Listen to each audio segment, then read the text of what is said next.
에베소서 3장 3절에서 4절의 말씀을 가지고 그리스도는 비밀이다라는 제목으로 하나님의 음성을 듣겠습니다.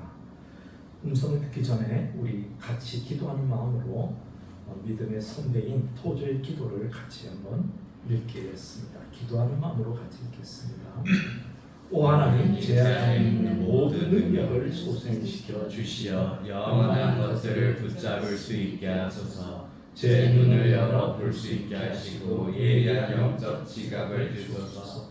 당신을 맛보고 당신의 선하심을 알 수 있게 하소서. 이 세상의 어떤 것보다도 천국이 제게 더욱 실제하게 하소서. 예수님의 이름으로 기도합니다. 아멘. 여기 보면 제 눈을 열어 볼 수 있게 하시고 예리한 영적 지각을 달라고 합니다. 왜 그랬을까요? 그것은 우리가 성경을 읽을 때 깨달음이 중요하고 하나님이 눈을 열어주지 않으면 볼 수 없기 때문에 그랬습니다. 그래서 바울은 오늘 본문을 이렇게 시작하고 있습니다. 곧 뭐로요? 계시로 내게 뭐를? 비밀. 알게 하신 것은 내가 먼저 간단히 기록한 것 같은 것이니 그것을 읽으면 내가 그리스도의 비밀을 깨달았다. 성경에 있는 비밀인데 그 비밀이 뭐냐 그러면 다른 것이 아니라 그리스도의 비밀이라는 것입니다. 그래서 여러분이 비밀이라는 미스테리온이라는 이 단어는 굉장히 바울에게 굉장히 소중한 단어 중에 하나인 것입니다. 원래 그는 지각이 뛰어난 사람입니다. 학문적으로는 세계 석학입니다. 그런 그가 구약에 대해서 누구보다도 잘 알고 있었습니다. 그런데 구약의 가장 본질, 구약의 그림자는 가장 잘 알고 있었는데 구약의 실제인 예수 그리스도는 몰랐다는 거죠. 세계 석학이 구약을 그렇게 달달달달 외웠던 분이 구약에서 정말 말하는 그 메시아를 그는 몰랐다는 거죠. 우리도 마찬가지로 성경을 백날 천돈 만독해도 거기서 예수 그리스도를 발견하지 못하면 우리의 성경은 헛것입니다. 그래서 바울은 영적인 지각을 영안을 열어달라고 말하는 것입니다. 여러분, 국가에도 비밀이 있습니다. 그래서 국가의 비밀을 캐내가려고 몸부림치고 있습니다. 사업하는 분들도 특히 삼성 같은 대기업은 비밀이 많습니다. 그런데 이 하이닉스의 반도체 기술을 스파이들이 접근해가지고 여기 퇴사하면 우리 회사에서 연봉을 몇만 배로 주겠습니다. 몇 배로 주겠습니다. 유혹해서 유출을 해가는 것입니다. 그래서 다행히 잡힌 분도 있지만 못 잡은 사람도 있어요. 그래서 수억, 수백억이 그냥 스파이 하나 때문에 그 사업을 따라 잡히게 됩니다. 개인에게도 비밀이 있습니다. 나의 답답한 비밀을 신부에게나 상담자에게 털어놓기도 합니다. 그래서 내 비밀이 고해성사를 했는데 비밀이 노출될 때 아픔이 있는 거죠. 음식도 마찬가지입니다. 내가 귀하게 레시피를 만들었는데 그 레시피를 누가 훔쳐갑니다. 그래서 어떤 식당 사장님은 부하 직원이 너무 열심히 해서 주방장 맡기고 다 했더니 그 레시피를 그대로 뺏겨서 오히려 더 장사 수단이 좋아서 창업을 해가지고 맛도 그대로. 그러니까 뭐 또 사업 수단이 좋으니까 더 해가지고 법적 분쟁을 가기도 하고 그렇습니다. 그래서 레시피가 누출이 되면은 타격을 많이 받습니다. 이게 세상 레시피예요. 세상의 비밀은 노출되면 노출될수록 손해가 많아. 내가 뭐 귀중한 레시피를 하나 발견했는데 그것이 뺏겨져서 상대편이 써먹으면 손해가 됩니다. 기업도 엄청난 투자를 했는데 그거를 노출되면은 얼마나 손해가 많습니까?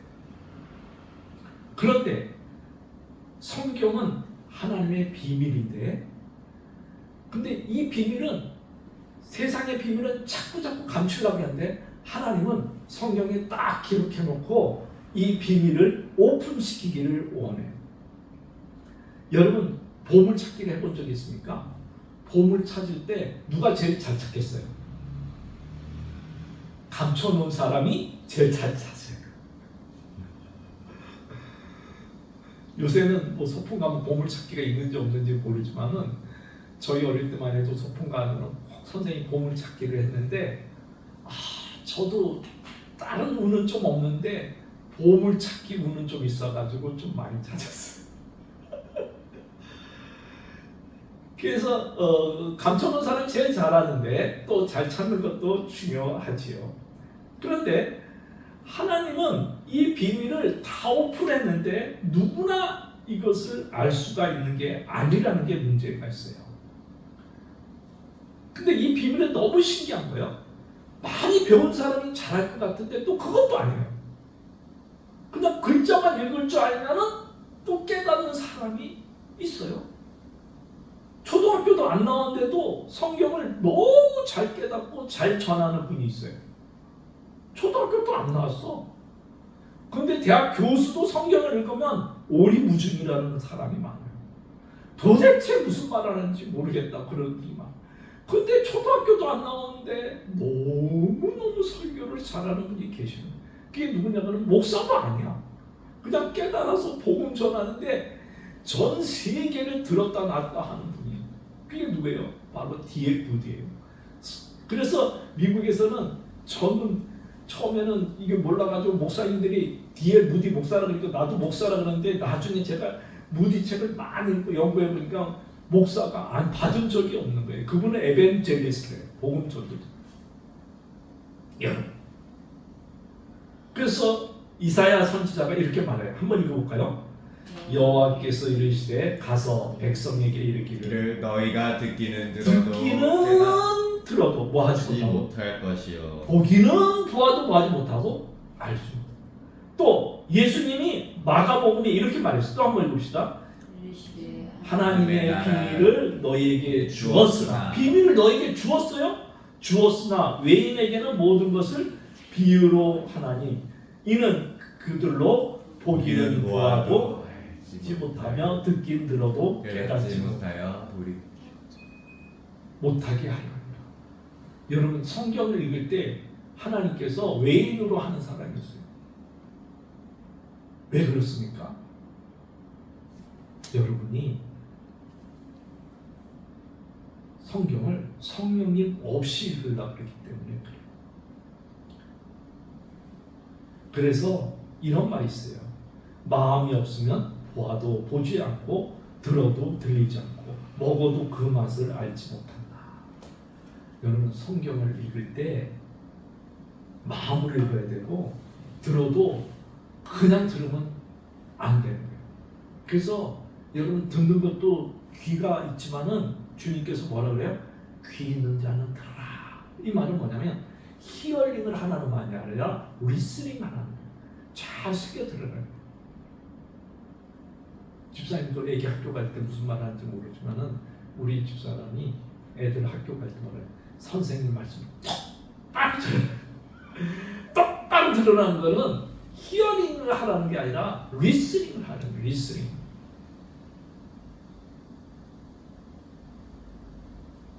저희 동기 목사님이 그런 말을 해요. 손자가 초등학교 때는 공부를 좀 했는데 중학교 들어가서 중간고사를 봤는데 엉망이래. 그래서 손자를 불러놓고 얘야 너 공부하는 방법을 바꿔라. 그럼 할아버지 어떻게 공부할까요? 그랬더니 지금부터 선생님 말씀을 똑바로 듣고 교과서를 집중해서 봐라. 그리고 선생님이 하는 수업 시간에 강조하는 것들을 잘 들어라. 하고 가라. 뭐 이런 말을 안 했어요. 그저 애한테 기죽을까봐 선생님 말씀 똑바로 들어라. 그리고 책을 선생님 하는 그 책을 봐라. 그렇게만 한 거예요. 그런데 얘가 순종이 제사보다 낫다고 그때부터 선생님 말씀을 똑바로 듣고 선생님 강조하는 걸 또 자기도 이렇게 하고 그랬다는 거예요. 그래서 학기 말 시험을 봤더니 성적이 우수수 떨어진 게 아니라 우수수수수수 올라갔어요. 그러면서 저한테 간증을 하더라고요. 할렐루야. 그게 선생님 말씀을 잘 들어요. 여러분이 영적으로 성장하고 싶습니까? 목사님 설교를 히어링으로 들으면은 백날 첫날에도 소용없어요. 성경을 암독해도 소용없어요. 제가 말하는 오늘날 너희가 그 음성 듣기를 원한다. 여러분, 그 성경을 우리는 뭐라 그래요? 계시라 그래요. 계시. 그래서 사도 바울이 이 계시라 그랬어요. 계시는 인간이 스스로 알 수 없어요. 하나님이 가르쳐 줘야 되는 거예요. 그 설교도 깨달은 것을 전하는 거예요. 저도 옛날에는 뭐 주석책 보고 책 보고 그게 나쁜 게 아니라 그렇게 해서 설교를 준비했어요. 지적으로 너무 좋죠. 제가 옛날에 설교 원고를 주보에 크게 실었을 때는 200~300명 목사님이 제 주보 원고를 갖고 갔어요. 제가 봐도 그때는 원고가 너무 멋있어요. 근데 지금은 안 그래요. 왜? 그게 아무 소용없어요. 하나님께서 깨달은 거 전하는 게 설교이기 때문에 내가 요만큼 있으니까 요만큼 깨닫게 하시는 거예요. 그래서 나는 일주일에 해내주네. 오늘도 새벽 3시 아니 2시에 일어났거든. 일어나 보니까 1시 59분이야. 그때부터 또 준비하고 기도하고 또 하나님께 한다느라 더 뜨겁게 하려고. 왜? 깨달은 걸 전하면서. 그래서요, 여러분 계시는 우리가 잘 아는 대로 무슨 계시가 있어요? 일반 계시와 특별 계시가 있어요. 일반 계시는 모든 사람에게 하나님의 방법이 그대로 있는 거예요. 어떤 사람은 자연을 보고 뭐 이게 성경 보고 뭐 교회 오고 다 양심을 통해서 일반 계시를 통해서 하나님을 알 수가 있어요. 근데요, 우리 믿는 사람은 특별 계시를 받은 거예요. 그래서 성경은 특별 계시이기 때문에 특별한 사람만이 이 성경을 깨달을 수 있어요. 특별한 사람은 뭐냐? 성령을 내 마음속에 모시고 성령님과 더불어 읽을 때 이것을 깨달을 수 있는 거예요. 그래서 토저라는 분은 성경은 초자연적인 책이기 때문에 초자연적인 도움만을 통해서 이해할 수 있다. 제가 말했죠. D.L. 무디 목사님 설교 이렇게 읽어보면요 너무 기가 막힌 게 많아. 뭐 설교의 황태자라고 할 수 있는 찰스 스펄전 목사님도 많이 배우신 분 아니에요. 근데 하나님 깨닫게 하시니까는 그걸 전하는 그 너무 지금도 스펄전 설교는 뭐 왕자로서의 요금도 부족함이 없을 정도로 하는 거예요. 왜? 하나님의 말씀은 오고 오는 세대에 그대로 있기 때문에. 그래서 저의 설교도 블로그에 올리고 있어요. 왜? 언젠가는 빛을 받겠지. 언젠가는 가치를 보겠지. 왜? 깨닫는 겁니다. 그래서 성경을 탐구하면은 신학자는 될 수 있어요. 그러나 성인, 신앙인은 될 수가 없어요. 사랑하는 여러분, 나는 여러분이 성경을 읽을 때 하나님께서 깨닫는 은사가 있기를 바랍니다. 그래서 여러분, 요 말을 같이 한번 읽읍시다. 그리스도 안에서 그리스도를 통해 하나님께서는 자신을 온전히 드러내십니다. 그러나 그분은 이성이 아닌 뭐를 통해서? 믿음과 사랑을 통해서 자신을. 그러니까 여러분이 성경을 믿음으로 읽고 성경을 사랑하는 마음으로 읽을 때 하나님께서 깨닫게 해주시는 거예요. 저도 성경을 믿음으로 읽으려고 그러고 사랑으로 읽으려고 그러고 하나님 한 말씀 들려주옵소서, 한 말씀 들려주옵소서, 한 단어라도 깨닫게 해주세요. 몸부림치면서 읽는. 그러면 하나님께서 다 깨닫게 하죠. 뭐 저희는 이렇게 뭐 찬송 성가대가 없어요. 찬송가 하나 할 때도 제가 뭐 알다시피 음치고 찬양을 많이 한 것도 아니에요. 그러면 다 기도하다 보면 하나님께서 탁 걸려서 또 찾기 시작하면은 이 성가대에 같이 은혜 나누고 싶은 찬송이 또 하나님께서 주시기도 하고. 그래서 사랑하는 여러분, 골로새서에 이런 말이 있어요. 우리 같이 한번 읽어볼까요? 나는 이제 너희를 위하여 받은 괴로움을 기뻐하고 그리스도의 남은 고난을 그의 몸된 교회를 위하여 내 육체에 드린다. 그러면서 내가 교회의 일꾼 된 것은 하나님이 너희를 위하여 내게 주신 직분을 따라 하나님의 말씀이 이루려 합니다. 이 비밀은 많은 세와 많은 세부터 뭐 했던 거예요? 감춰졌던 것인데 이제는 그의 성도들에게 나타났고 하나님이 그들로 하여금 이 비밀의 영광이 이방인 가운데 나타나서 풍성한지를 얼마나 풍성한지를 알게 하여 하신다. 이 비밀은 너희 안에 계신 그리스도 곧 영광의. 그러니까 여러분이 성경을 통해서 비밀 그리스도를 깨달으면 그것이 여러분의 영광이 되고 상급이 되는 거예요. 그래서 사도는 이 깨달은 비밀을 위해서 내 속에 능력으로 역사하는 이의 수고를 따라 힘을 다하여 수고합니다. 그래서 비밀을 깨달았으니까는 세상 비밀을 자꾸 감추는데 그리스도의 비밀, 성경의 비밀을 깨달은 사람은 자꾸 전파하고 싶어요. 야, 내가 비밀 깨달았는데 이 전해줄게. 이거 비밀 깨달았는데 전해줄게. 이거 비밀 깨달았는데 자꾸 이게 바로 전도예요. 내가 깨달은 것이 없으면 전도할 게 없어요. 엄마, 예수님 대해서 설명해줘. 뭐 예수님 신성, 인성, 뭐 나사렛 자랐고 엄마는 누구고 아빠는 이건 백날에야 아무 소용이 없어요. 여러분이 만난 예수 그리스도를 전해줄 때 그때 그것이 효과가 있는. 그래서요 고린도전서의 4장에 보면 이런 말, 우리 마땅히 사람이 마땅히 우리를 그리스도의 일꾼인데 일꾼은 뭐야? 하나님의 비밀을 말합니다. 비밀은 뭐야? 내가 깨달은 게 비밀이에요. 이 비밀을 깨달아서 할 때 여러분이 그리스도를 전파했어요. 그런 사람이 또 골로새 보면 또 하나님께 전도의 문을 우리에게 열어주셔서 우리가 그리스도의 비밀을 뭐 할 수 있도록 말할 수 있도록 우리를 위하여 기도해 주십시오.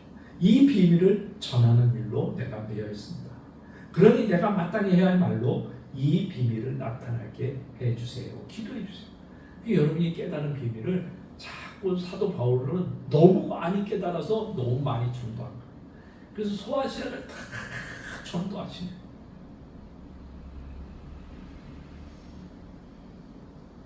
여러분, 이제 여러분이 그리스도의 비밀을 깨달아서 이제 새로운 사람이 될 수 있기를 바랍니다.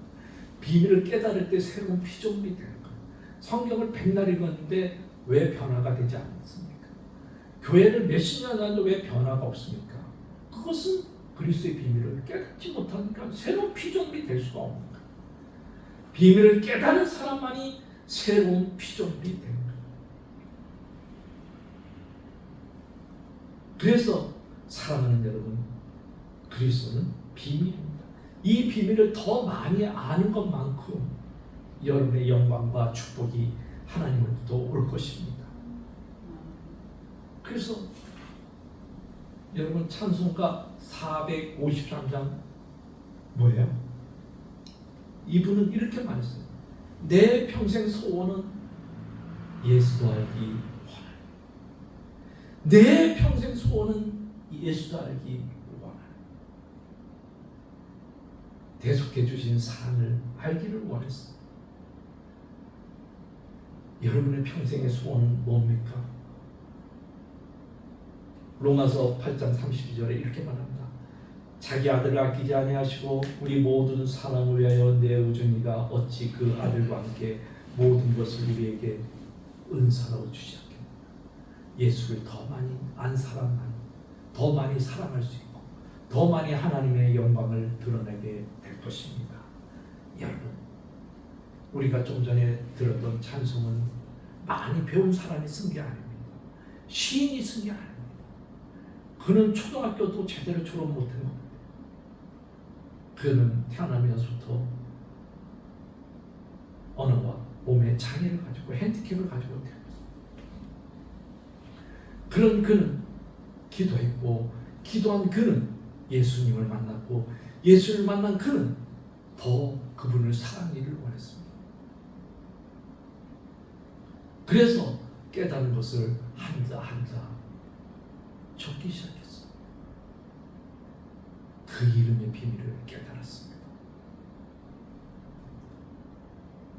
사랑하는 여러분, 여러분도 좌절하지 마요. 그리스도의 비밀은 성령님이 함께 하시면 깨닫게 되는 것입니다. 저는 그래서 가끔 제 원고를 목사님들이 책의 원고도 목사님들이 달라고 합니다. 아깝지만 아낌없이 줍니다. 왜?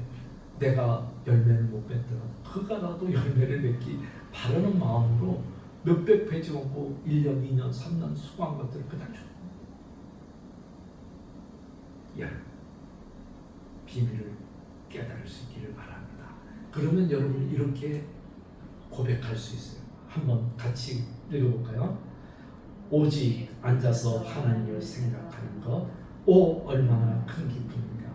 그 생각을 하고 그 이름을 들이마시는 것, 이 세상 그보다 큰 행복이 없구나. 예수님의 아버지 사랑의 상급이요, 당신의 보좌 앞에 엎드려 당신을 바라보고 또 당신을 바라본 것이 얼마나 하늘한가. 그래서 우리는 찬송가 95장을 부르지 않습니까? 구주를 생각만 해도 내 마음이 좋거든. 터전은 얼마나 황홀한가. 왜? 이분을 깨달았습니다. 여러분도 구주를 생각만 해도 황홀하고 그 언젠가 보좌 앞에 있을 내 모습을 생각할 때 영광이 저와 여러분에게 있기를 바랍니다. 그러면서 우리는 이렇게 생각을 해야 합니다. 우리는 더 나은 그리스도인으로 만드는 것은 원어 성경이나 현대 역본을 성경을 읽는 것이 아닙니다. 오히려 우리 앞에 펼쳐진 성경 앞에 두고 무릎을 꿇고 하나님의 영이 우리의 마음을 깨트리도록 허락하는 것입니다. 그렇게 하여 전능하신 하나님 앞에 온전히 깨달음을 얻는 후에 우리는 무릎을 꿇고 세상으로 나가 세상의 구주이신 예수 그리스도의 영광스러운 메시지를 선포하는 것. 여러분, 성경 역본으로 읽는다고 해서 헬라어 히브리어 읽는다고 해서 믿음이 아닙니다. 이 개혁개정이 부족합니다. 물론 부족한 거 있죠. 그러나 이 구절이라도 읽어서 은혜 받고 깨달으면 여러분은 전도하게 될 것입니다. 전도하는데 세상에서 제일 좋은 교회가 어디냐 그러면 어디에 있다 그래야 돼요? 오금동 48-18. 세상에서 제일 좋은 교회는 어디 있어요? 오금동 40-18. 네? 옛날에 조그만 시골 동네에 약사님이 약국을 개업했어요. 근데 약국을 개업했는데 선전할 방법이 없는 거예요. 그 많은 약국 속에서 자기가 살아날 수 있는 방법이 무엇일까? 그러고는 내려서 무조건 택시 타는 거예요. 택시 타가지고는 뭐라고 하냐면 6일 약국 갑시다. 택시가 6일 약국이 어딘지 어떻게 알아? 그럼 이렇게 가면 됩니다. 이분은 무조건 택시만 타가지고 6일 약국 갑시다. 6일 약국. 그러니까 이제 택시 기사들 사이에 6일 약국이 이제 어디 있는지 퍼지게 된 거예요. 그러면서 이제 약도 잘 줘드리고 정직하게 하니까는 사람들이 이제 6일 약국 갑시다. 그럼 택시 기사들 사이에는 쪼르륵 굴러가게 돼요. 그래서 그분이 책을 쓴 게 뭐냐면 6일 약국 갑시다는 책을 쓴 거예요. 크리스찬인데 아주 유명하신 분이에요. 그러니까 여러분도 앞으로 택시 탈 일이 있으면 어디로 가자 그래야 돼요? 오금동 40-18. 무조건 택시 탈 일이 있으면 좋은 게 갑시다. 좋은 게가 어디 있어요? 오금동 40-18. 무조건 이렇게 해서 전도를 하는 거예요. 살아가는 거예요. 저와 여러분이 그 이름을 깨달을 수 있기를 바랍니다. 할렐루야. 우리 송명이신 시를 같이 한번 읽겠습니다. 오예수 그 이름 나는 말할 수 없네. 그 이름 속에 있는 비밀을, 그 이름 속에 있는 사랑을, 그 사랑을 말할 수 없어서 그 풍부한 표현 못해서 비밀이 되었네. 그 이름 비밀이 되었네. 사람들은 그 이름 건축자의 버린 돌처럼 버렸지만 내 마음에 새겨진 이름은 아름다운 곳. 내게 있는 귀한 비밀이라 내 마음에 숨겨진 기쁨 예수. 오, 그 이름 나는 말할 수 없네. 그 이름의 비밀을, 그 이름의 사랑. 여러분, 남들은 버린 예수, 남들은 잘 안 읽는 성경, 여러분 읽고 그 보석이 여러분의 마음속에 아름답게 새겨져 여러분도 고백할 수 있기를 바랍니다. 내 평생 소원 예수도 알기 원합니다. 그래서 하나님의 풍부한 축복이 저와 여러분 후손들까지 이어질 수 있기를 바랍니다. 이 시간 우리 다 같이 통성으로